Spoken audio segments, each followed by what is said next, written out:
Hello, I'm Anita Smith and I'm the founder and director of the Bansang Hospital Appeal, which is a hospital based 200 miles inland in a very hostile environment, part of the Gambia. And I've been running this charity for 31 years now from my kitchen table, and we have 2 other trustees. I came to be involved with Bansang Hospital when I went on holiday in 1992 with the family. And circumstances took us to the main teaching hospital, which was next door to our hotel. And it was seeing the dreadful conditions in there that I realised that to return home and do nothing was not an option. I had a guidebook with me, written by a gentleman from Norfolk, and in there he had an appeal for Bansang Hospital. I phoned him and said I'd like to help, but I didn't know how. He said, "I'm a hard man. I've travelled the world, but nothing prepared me for Bansang Hospital when I was researching my book. In fact, when I asked them what they wanted and when I saw the conditions, he said, I wept like a baby. And he said, you won't go there. Nobody goes to Bansang." So on my return, I booked a return flight to the Gambia. And that's where my story began, after 16 hours of travelling to Bansang Hospital. And when I arrived at the hospital, I was taken to the children's ward. And it's very difficult for me to actually turn the clock back those 31 years because it was so horrific. It took a while for my eyes to adjust to the darkness. I couldn't see any children to begin with. They were on pieces of contaminated foam with every imaginable body fluid. And I can't describe to you what it was like to hear the cries, the whimpering, the look of the mothers looking at me, hoping this white woman had medicine to cure their children. I quickly left that ward. I peeped round the corner of the operating theatre, only to see broken windows and a rat in the corner. It was at a point where I thought, I can't do anything here. This mountain is too high for me to climb. My only experience was as a 15-year-old working in a mental hospital on a Sunday afternoon. That was my only experience in nursing, so what could I do? But what I did realise is that there is no way I could return to my very privileged life, having seen or witnessed what I had, and to know how my children are privileged to live in a village, in a nice community, and yet these people are suffering. So the first thing I did was contact Kettering General Hospital to ask if they had redundant equipment. And that I was taken down to the stores and I was told, take what you want. That was my first mistake because most of it should have belonged in a museum.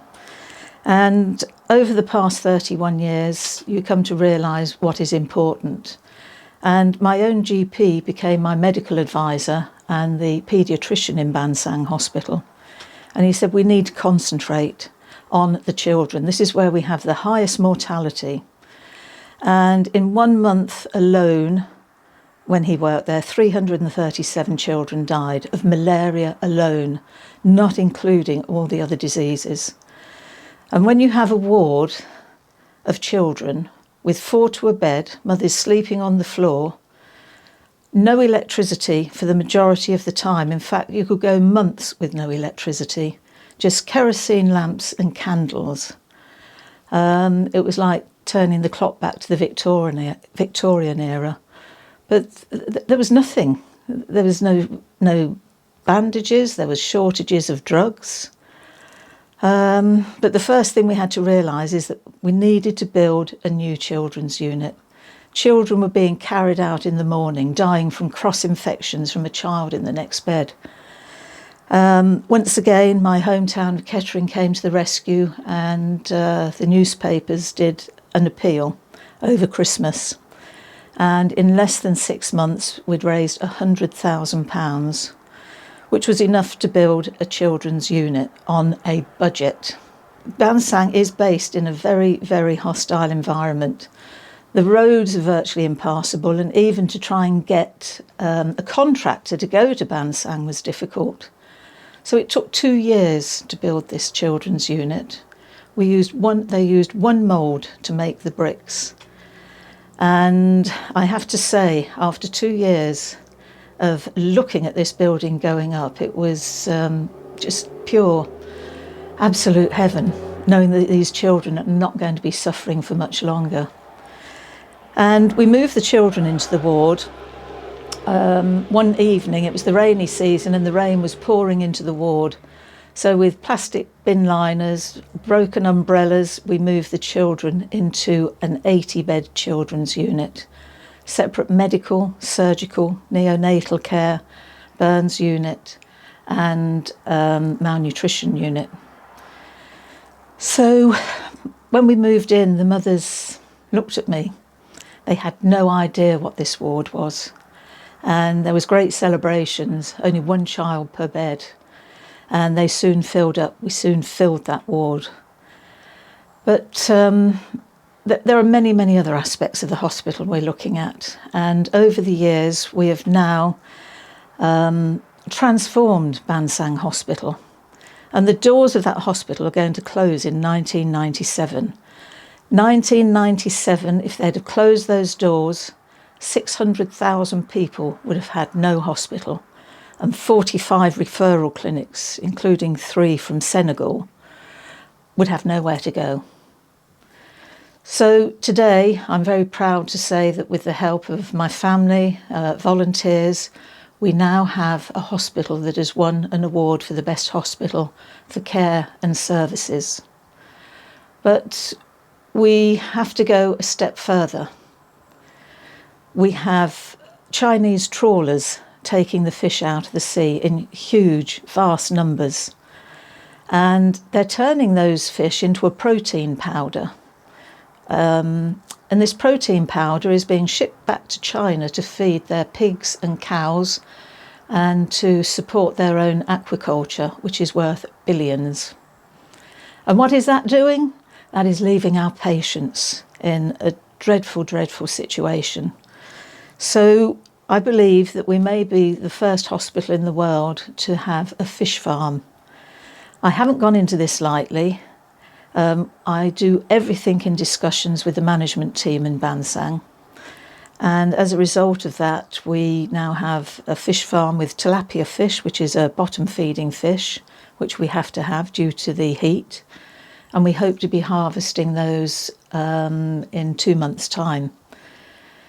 The other aspect of it is that the local communities, and we're mainly, as I say, subsistence farmers, and they are so thrilled with their hospital that they've given the hospital land. And not only have they given the hospital land, but they also farm the land.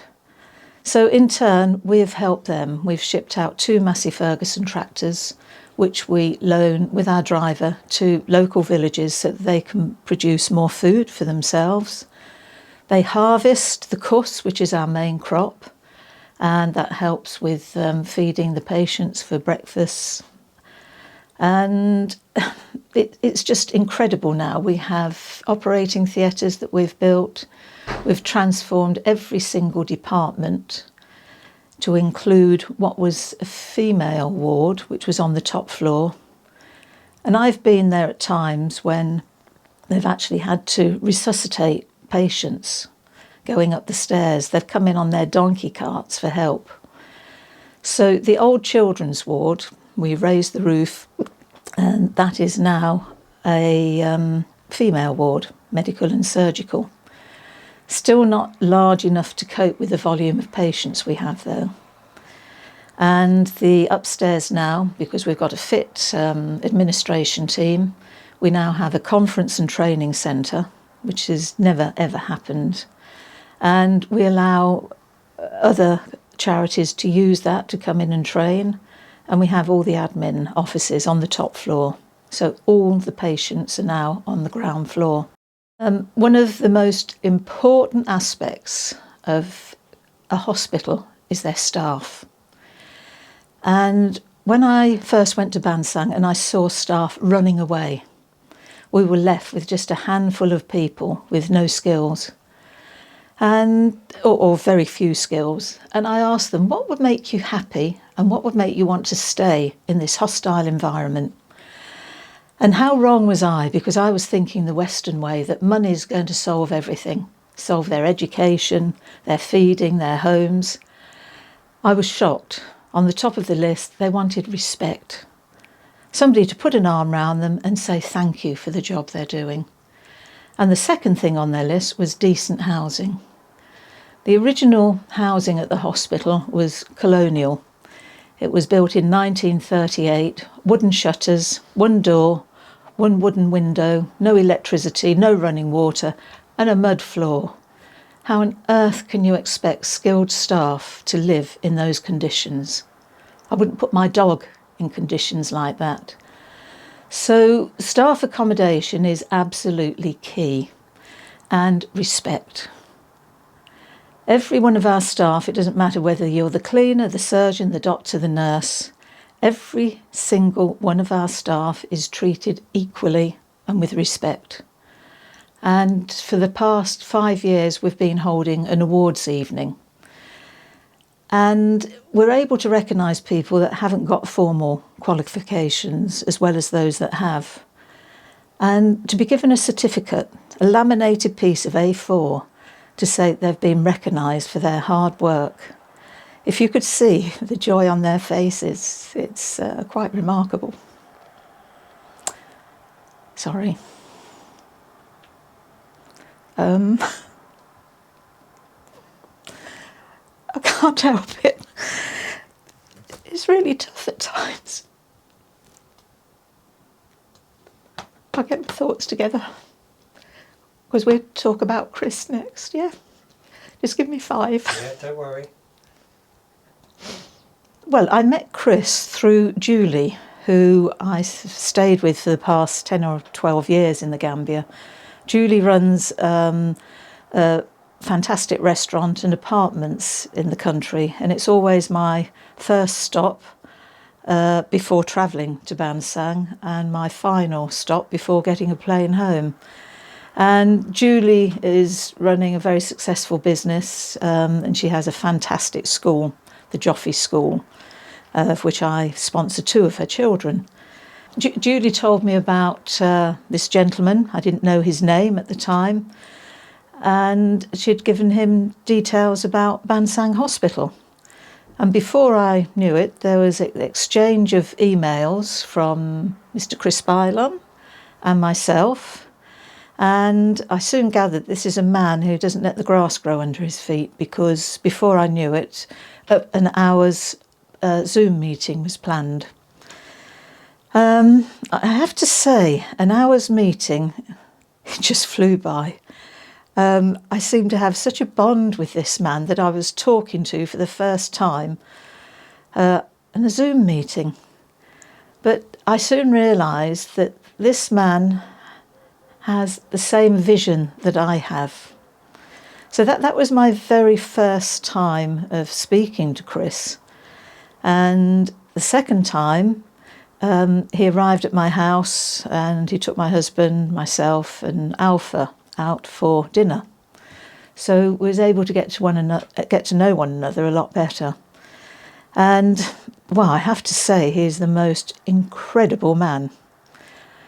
Obviously from humble beginnings like myself, but to realise what he's achieved and to know that there is a turning point in his life, that quantum leap or whatever you want to call it, that turning point that is changing his life and turning mine upside down. But Chris asked at the time what was my most important project at the time, and it has to be staff housing.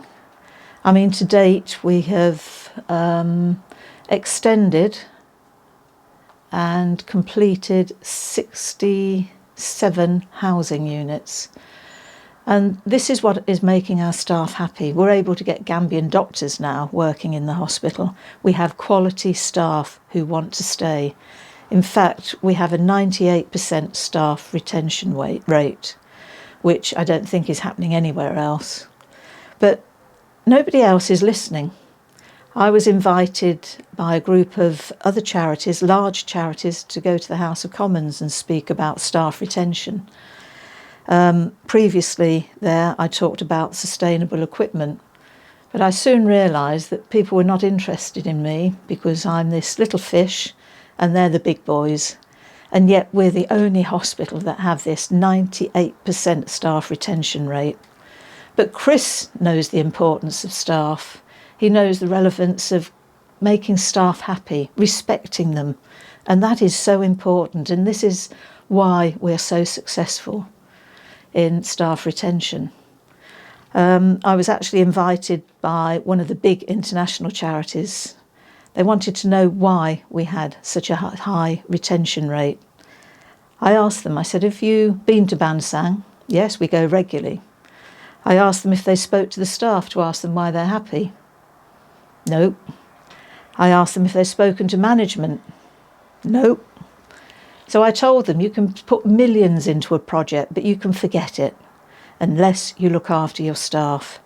And Chris realises the absolute importance of this. And if you go to Bansang today, you will see just how happy the staff are. And at the time, I was working on a block of 7 units. The conditions were so absolutely dire that they had to be taken to housing units in the town. The sewers at the back were open, the mosquitoes breeding. Snakes are also a big problem during the rainy season. And with each unit, we give them an ensuite bathroom, so there's no being scared at night having to go out to the toilets, which are shared by everybody in the unit. And they have separate ensuite bathrooms, sitting room, and they like to call it a parlour. And Chris instantly gave me 10,000 without any questions, without even seeing what I was doing.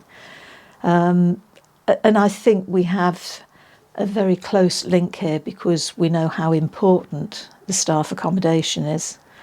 And he also knows that working with the community is going to be so vital for improving conditions, not just for patients, but for the community itself. And working together is so, so important. And Chris has now asked what other future projects we have. Well, as we're a main referral hospital and little has been done with regard to new units apart from the children's unit that we built, one of the major problems is maternal death and mortality of newborn babies. And that is because most of the patients are coming in far too late. They're coming in from these rural areas.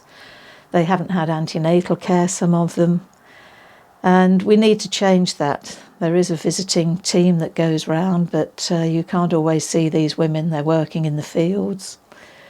So what we do need is a new female ward so that we can move the existing maternity ward, which is very small, and where we have women who have given birth, they're cooing over their newborn baby, and next door to them is a mother who's lost her baby.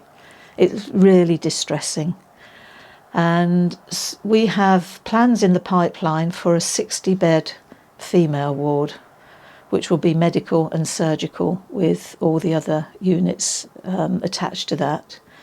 I haven't got the plans drawn up at the moment, but I think we're looking in the region of about £300,000 for a 60-bed unit.